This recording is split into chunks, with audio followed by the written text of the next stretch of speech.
رسول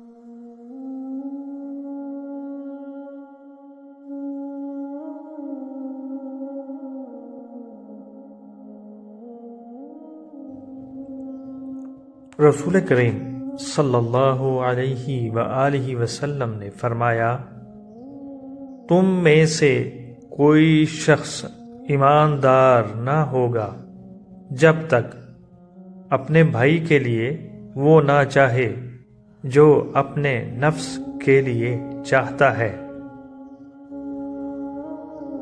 صحیح بخاری شریف کی حدیث نمبر 13 میں نبی پاک صلی اللہ علیہ وآلہ وسلم نے ارشاد فرمایا، اس میں دو چیزوں کی طرف اشارہ کیا گیا ہے۔ ایک تو کامل ایمان کی پہچان کیا ہے، ایک مومن کا مکمل ایماندار ہونا۔ دوسرا، اپنے بھائیوں کے لیے اپنے اندر کیا جذبات، اخوت کس طرح رکھنا۔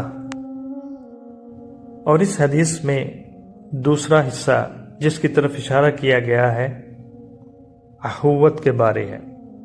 ایک مومن تو ہے، ایمان والا، ایماندار تو ہے، لیکن کامل مومن کیسے ہوگا، ایمان مکمل کیسے ہوگا، جب تک وہ اخوت کا جذبہ اپنے اندر مکمل طور پر قائم نہ کر لے۔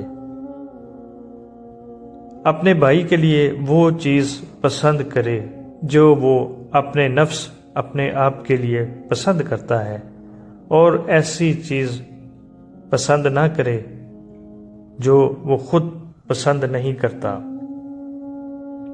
تو اس حدیث میں انہی دو چیزوں کی طرف اشارہ کیا گیا ہے کہ اگر آپ اپنے بھائی کی بھلائی چاہتے ہیں تو اس کے لیے وہ پسند نہ کریں جو آپ کی پسند نہیں، اور دوسری طرف جو آپ کو چیز محبوب ہے وہی چیز اپنے بھائی کے لیے محبوب رکھیں۔ حدیث شریف کے ان دو حصوں کو پڑھنے کے بعد ایک چیز سمجھ میں آتی ہے کہ دین اسلام مسلمان، مومن اور ایمان رکھنے والے کے لیے یہی چاہتا ہے کہ وہ اپنے بھائیوں کے لیے بھلائی اور برائی دونوں کی پہچان رکھے، اور جس میں اس کی اپنی بھلائی ہے وہ اپنے بھائی کے لیے بھی بھلائی چاہے، اور جس میں اسے نقصان ہے، یعنی جس شے میں اس سے اپنے مسلمان بھائی کو روک کے رکھے، یعنی اس کے لیے بھی وہ چیز ناپسند کرے۔ یہی ایک طریقہ ہے جس سے ایک مسلمان کامل مومن اور اس کا ایمان مکمل ہو سکتا ہے۔